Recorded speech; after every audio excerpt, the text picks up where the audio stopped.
Hi, എന്തൊക്കെയുണ്ട് വിശേഷങ്ങൾ? എല്ലാവരും സുഖമായിട്ട് സന്തോഷമായിട്ടൊക്കെ ഇരിക്കുകയാണെന്ന് വിശ്വസിക്കുന്നു. എല്ലായിടത്തും മഴയൊക്കെ ഉണ്ടോ? ഇവിടെ കുറച്ച് ദിവസമായിട്ട് മഴയൊന്നുമില്ല, നല്ല വെയിലാണേ. എന്നും നടിയിലും അതുപോലെ ക്ലീനിങ്ങും ഒക്കെ ആണെങ്കിൽ ഇന്ന് നമുക്ക് ഇവിടുത്തെ നട്ട് വെച്ചിരിക്കുന്ന പ്ലാന്റിനെ എല്ലാം ഒന്ന് ഒഴിവാക്കാൻ പോവുകയാണേ. അപ്പോൾ എല്ലാവർക്കും നമ്മുടെ ഒരു പുതിയ വീഡിയോയിലേക്ക് സ്വാഗതം. ഇവിടുത്തെ ഈ ഹോയ പ്ലാന്റ്സ് മൊത്തം വളർന്ന് എവിടേക്കെന്നില്ലാതെ പടർന്ന് പോയിട്ടുണ്ട്. അതുപോലെ തന്നെ അതിൻ്റെ ലീവ്സ് എല്ലാം അങ്ങ് യെല്ലോ കളർ ആയിട്ടുണ്ട്. അപ്പോൾ അവിടെ കാണാൻ ഒരു നീറ്റ്നെസ്സും ഇല്ലാത്ത പോലെ ആയിട്ടുണ്ട്. പല വീഡിയോസിലും ഞാൻ പറഞ്ഞിട്ടുണ്ട് 5 വെറൈറ്റി ഹോയ പ്ലാന്റ്സ് ഞാൻ മേടിച്ചതാണ്. പക്ഷേ ഫ്ലവറായി വന്നപ്പോൾ 2 or 3 വെറൈറ്റി അത്ര തന്നെ ഉള്ളൂ. ഹാങ്ങിങ് പോട്ടിൽ നട്ടിട്ട് അതിനെ പടർത്തി കൊടുത്തേക്കാണ്. നല്ല ഭംഗിയുള്ള പൂക്കളാണ്. പൂക്കളൊക്കെ നല്ല ഭംഗിയുള്ളതാണെങ്കിലും ഞാൻ പ്രതീക്ഷിച്ച അത്രയും നിറച്ച് പൂക്കളൊന്നും ഉണ്ടാകാറില്ല കേട്ടോ. നമുക്കപ്പോൾ ഇതിനെ ഒന്ന് ഇളക്കി മാറ്റണം. ഇത് മൊത്തത്തിലങ്ങ് നശിപ്പിച്ച് കളയാനല്ല ഞാൻ ഉദ്ദേശിക്കുന്നത്. ഈ പ്ലാന്റിൻ്റെ റൂട്ടിനൊന്നും കേട് വരാത്ത രീതിയിൽ എടുത്തിട്ട് പടർന്നു പോയിരിക്കുന്ന കുറേ വള്ളികളൊക്കെ നമുക്കങ്ങ് ഒഴിവാക്കാം. ബാക്കി നമുക്ക് വേറെ 2 പോട്ടിലായിട്ട് നട്ട് വെക്കണം.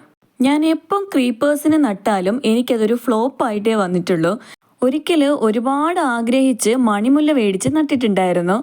അത് നന്നായിട്ട് പടർന്ന് പന്തലിച്ച് മൊത്തത്തിലായിട്ടുണ്ടായിരുന്നു. പക്ഷേ പൂക്കളൊന്നും ഉണ്ടാകാറില്ലായിരുന്നു. 1-2 വർഷം ഞാൻ വെയിറ്റ് ചെയ്തു.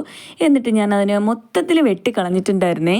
ക്രീപ്പേഴ്സൊക്കെ നടുമ്പോൾ നല്ല സ്പേസ് ഉണ്ടെങ്കിൽ അതിനെ നമുക്ക് നന്നായിട്ട് പടർത്തി വിടാം. എങ്കിലേ അതിനകത്ത് നിറച്ച് പൂക്കൾ ഉണ്ടാവുള്ളൂ എന്നാണ് എനിക്ക് തോന്നുന്നത്.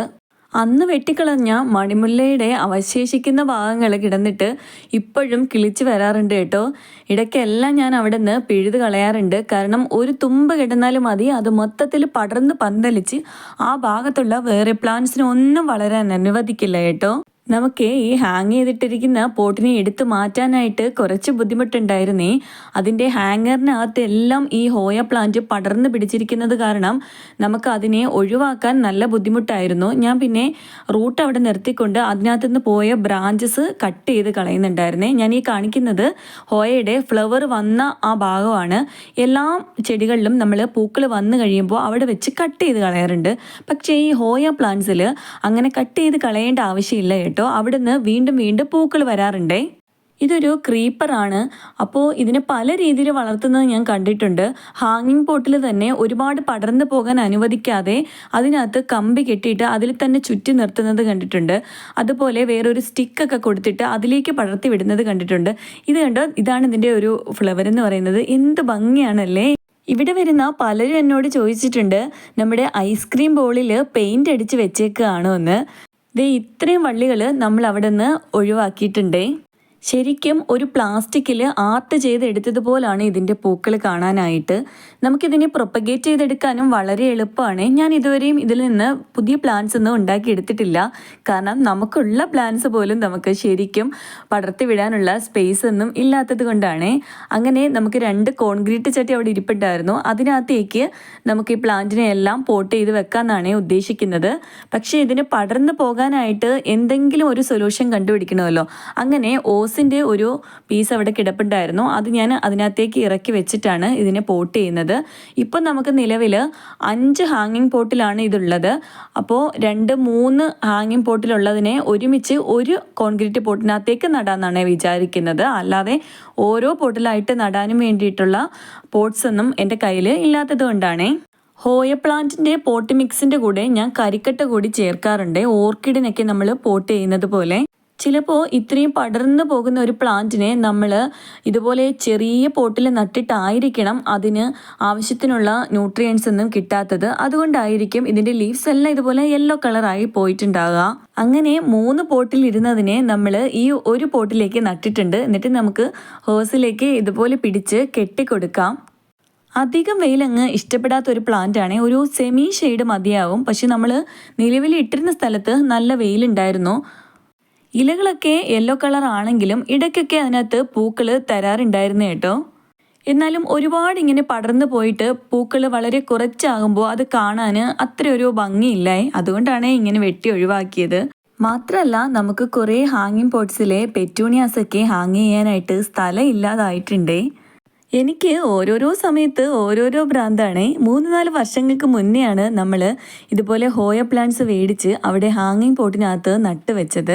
അന്ന് ഞാൻ വിചാരിച്ചത് ഇത് നല്ല പടർന്ന് പന്തലിക്കുമ്പോൾ താഴെ ഇരിക്കുന്ന നമ്മുടെ ചൈനീസ് ബോൾസത്തിനൊക്കെ സൺലൈറ്റ് അധികം അടിക്കില്ല, അപ്പോൾ നന്നായിട്ട് പൂക്കളും ഉണ്ടാകും, അതുപോലെ നമ്മുടെ ഈ ഹോയ പ്ലാന്റ്സും നിറച്ച് പൂക്കളായി കിടക്കും എന്നുള്ളതാണ്. പക്ഷേ അതൊന്നും ഞാൻ പ്രതീക്ഷിച്ചതുപോലെ വന്നിട്ടുണ്ടായിരുന്നില്ല. ഇനിയിപ്പോൾ എന്തായാലും നമുക്ക് അടുത്ത മാർഗം നോക്കാം അല്ലേ? നിങ്ങൾ ഇങ്ങനെയൊക്കെ ചെയ്യാറുണ്ടോ? നമ്മൾ എന്തെങ്കിലുമൊക്കെ പ്രതീക്ഷിച്ച് ഓരോ കാര്യങ്ങൾ ചെയ്യും, പക്ഷെ അത് നമ്മൾ എക്സ്പെക്റ്റ് ചെയ്ത് അത്രയും വരാതാവുമ്പോൾ വീണ്ടും അതിനെ ഒഴിവാക്കി അടുത്ത മാർഗം നോക്കും. അങ്ങനെയൊക്കെ ചെയ്യാറുണ്ടോ? അങ്ങനെയുള്ളവരുണ്ടെങ്കിൽ ജസ്റ്റ് ഒന്ന് കമൻറ്റ് ചെയ്യണേ. പക്ഷേ ഈ കാട്ടിക്കൂട്ടലുകളാണ് എനിക്ക് ഒത്തിരി സന്തോഷം തരുന്നത്. ചെടികളൊക്കെ നടുന്നതും അതിൽ ഓരോ ഇലകൾ വരുന്നതും അതുപോലെ പൂക്കളുണ്ടാകുന്നതൊക്കെ കാണുമ്പോൾ ഒരു പ്രത്യേക സന്തോഷമാണേ. ചിലപ്പോൾ ഞാൻ എൻ്റെ ചെടികളെയൊക്കെ ഇങ്ങനെ എടുത്ത് കയ്യിൽ വെച്ചിട്ട് അതിനെ താലോലിക്കാറുണ്ട് കേട്ടോ. അതിൻ്റെ ഭംഗി കുറേ സമയം നോക്കിയിരുന്ന് ആസ്വദിക്കാറുണ്ടേ. ചില ചെടികളിൽ നിറച്ച് പൂക്കളായി നിൽക്കുന്നത് കാണുമ്പോൾ എനിക്ക് കണ്ണെടുക്കാൻ തോന്നാറേയില്ല. പൂക്കൾ മാത്രമല്ല, ചില ലീഫി പ്ലാന്റ്സും അങ്ങനെ തന്നെയാണേ.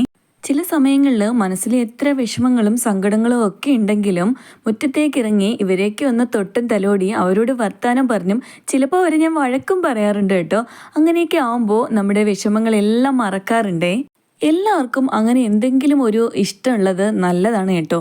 എല്ലാവർക്കും ഇപ്പം ഈ ചെടികൾ തന്നെ ആവണമെന്നില്ല, ഓരോരുത്തരുടെയും ഇഷ്ടങ്ങൾ പലതായിരിക്കുമല്ലേ.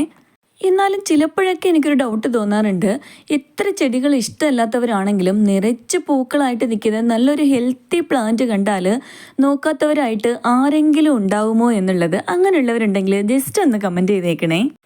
എന്തായാലും നമ്മുടെ വീഡിയോ ഇഷ്ടമാവുകയാണെങ്കിൽ ലൈക്ക് ചെയ്യാനും മറന്നു പോകരുതേ. സബ്സ്ക്രൈബ് ചെയ്യാതെ കാണുന്ന ഏതെങ്കിലും കൂട്ടുകാരുണ്ടെങ്കിൽ ജസ്റ്റ് ഒന്ന് സബ്സ്ക്രൈബ് ചെയ്തേക്കണേ. ഇതുവരെ സപ്പോർട്ട് ചെയ്ത എല്ലാ കൂട്ടുകാർക്കും ഒത്തിരി താങ്ക്സ് ഉണ്ട്. ഇനിയുള്ള യാത്രയിലും നിങ്ങളുടെ സപ്പോർട്ട് ഉണ്ടെങ്കിൽ മാത്രമേ മുന്നോട്ട് പോകാൻ സാധിക്കുള്ളൂ. വളരെ കുറച്ച് കമൻറ്റേ വരാറുള്ളെങ്കിലും ആ കമൻ്റൊക്കെ വായിക്കുമ്പോൾ എനിക്ക് ഒത്തിരി സന്തോഷമാണേ. കഴിഞ്ഞൊരു വീഡിയോയിൽ ഒരാൾ കമൻറ്റ് ചെയ്തിട്ടുണ്ടായിരുന്നു AI-യുടെ വോയിസ് പോലെ തോന്നുന്നു എന്നുള്ളത്. ശരിക്കും ഇത് എൻ്റെ വോയിസ് തന്നെയാണ്. വേറൊരാൾ കമൻറ്റ് ചെയ്തിട്ടുണ്ടായിരുന്നു കുറച്ചുകൂടി സ്പീഡ് കൂട്ടി പറഞ്ഞാൽ നന്നായിരിക്കുമെന്ന്. ഞാനതിന് ശ്രമിക്കുന്നുണ്ട് കേട്ടോ. അങ്ങനെ എന്തായാലും 3 പോട്ടിലിരുന്ന ഹോയ പ്ലാന്റിനെ എല്ലാം കൂടി ഒറ്റ പോട്ടിലാക്കിയിട്ട് ഇതുപോലെ പടർത്തി കൊടുക്കുകയാണ്. ഇനി ഇതിനെ ഒരുപാട് അങ്ങ് പടർന്നു പോകാൻ അനുവദിക്കാതെ ഈ പോട്ടിൻ്റെ ഉള്ളിൽ തന്നെ നിർത്താനാണ് ഉദ്ദേശിക്കുന്നത്. ഇനി നമുക്ക് ഇതിനെടുത്ത് ഒരു ഷെയ്ഡിലേക്ക് കൊണ്ടുവെക്കാം. നമ്മളിപ്പം നട്ട ഈ പോട്ടി മിക്സുമായിട്ടൊക്കെ ഇതൊന്ന് സെറ്റായി വരുന്നത് വരെ കുറച്ച് ഷെയ്ഡിലിരിക്കട്ടെ. അത് കഴിഞ്ഞിട്ട് നമുക്കൊരു സെമി ഷെയ്ഡ് ഏരിയയിലേക്ക് മാറ്റി നോക്കാം.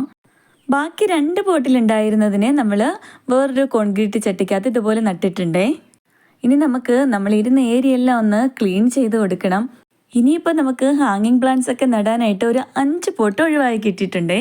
ഞാൻ ഇതുപോലെ ഹോയ പ്ലാന്റ് ഒഴിവാക്കിയതിന് പല ഉപകാരങ്ങളാണ് ഉണ്ടായിട്ടുള്ളത്. നമുക്ക് 5 ഹാങ്ങിങ് പോട്ട് ഒഴിവാക്കി കിട്ടിയിട്ടുണ്ട്. അതുപോലെ നമ്മൾ നട്ട് വെച്ചിട്ടുള്ള ഹാങ്ങിങ് പ്ലാന്റ്സ് ഒക്കെ ഇടാനായിട്ട് നമുക്ക് കുറച്ച് സ്ഥലം കിട്ടിയിട്ടുണ്ട്. പിന്നെ നമുക്ക് ഹോയ പ്ലാന്റിനെ കുറച്ചുകൂടി ഹെൽത്തി ആക്കി വളർത്തിയെടുക്കുകയും ചെയ്യാം. അങ്ങനെ പല ഉദ്ദേശങ്ങളാണ്. നമ്മുടെ ഈ പെറ്റൂണിയ പ്ലാന്റ്സ് ഒക്കെ അങ്ങനെ ഒരു രസമില്ലാത്ത രീതിയിൽ പല സ്ഥലങ്ങളിലായിട്ടാണ് ഇപ്പോൾ ഹാങ് ചെയ്തിട്ടേക്കുന്നത്. ഇനിയിപ്പോൾ നമുക്ക് ഹോയ പ്ലാന്റിനെ ഹാങ് ചെയ്തിട്ടിരുന്ന സ്ഥലത്ത് ഇങ്ങനെ നിരത്തി ഹാങ് ചെയ്തിടാനാണ് ഉദ്ദേശിക്കുന്നത്. എന്തെല്ലാം മാറ്റങ്ങളാണല്ലേ നമ്മുടെ ഗാർഡനിൽ വന്നുകൊണ്ടിരിക്കുന്നത് ഓരോ ദിവസവും. ഇപ്പോൾ ഈ യൂട്യൂബ് വീഡിയോസ് ഇടുന്നത് കാരണം നമ്മൾ പഴയ വീഡിയോസൊക്കെ നോക്കുമ്പോൾ എനിക്ക് മനസ്സിലാവാറുണ്ട് എന്തൊക്കെ മാറ്റങ്ങളാണ് നമ്മുടെ ഗാർഡനിൽ വന്നിട്ടുള്ളതെന്നേ. അങ്ങനെ യൂട്യൂബ് വീഡിയോസ് ഇടുന്നത് കാരണം പല ഉപകാരങ്ങൾ ഉണ്ടാകുന്നുണ്ട് കേട്ടോ. എവിടെയൊക്കെയോ ഇരിക്കുന്ന ആരൊക്കെയോ ആയിട്ട് നല്ല ഫ്രണ്ട്ഷിപ്പ് ആവുന്നു, നമ്മുടെ വീഡിയോസൊക്കെ കണ്ടിട്ട് അവർ സപ്പോർട്ട് ചെയ്യുന്നു. അതൊക്കെ എനിക്ക് ഒത്തിരി സന്തോഷം തരാറുണ്ട് കേട്ടോ. നമ്മുടെ പെറ്റൂണിയ പ്ലാന്റ്സിനെ എല്ലാം ഇതുപോലെ നിരത്തി ഹാങ് ചെയ്തിട്ടിട്ടുണ്ടേ. അപ്പോൾ ഇന്നത്തെ വീഡിയോ ഇത്രയൊക്കെ തന്നെയുള്ളൂ. അടുത്തൊരു വീഡിയോയുമായി കാണുന്നവരേക്കും ഓക്കെ ബൈ.